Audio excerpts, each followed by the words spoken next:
I couldn't record the part where I washed the beans because it can be a messy process. But then here's the mix. I added some seasoning to taste and I mixed it all nicely. Added some vegetable oil too. Some people use palm oil. It really depends on your preference. It doesn't change much. And once I was done mixing everything, my moi was already looking good and creamy, so I had to prep my leaves.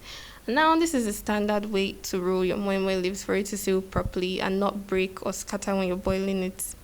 So yeah, it's time to put my moi in the leaf wrap. But wait, what's moi without assortments? You can use any choice of protein for moi. There's really no one way to make it. But since we're making Harvard standard moi leaf, I decided to use some corned beef, boiled eggs, and Titus fish. And after doing that, I had to wrap it up a second time so we have more thickness and the moi actually retains heat.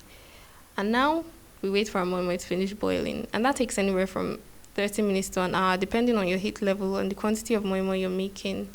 And right now, I'm just using my leftover leaves to cover up the pot because this helps to retain heat so the steam stays within the pot and it cooks faster.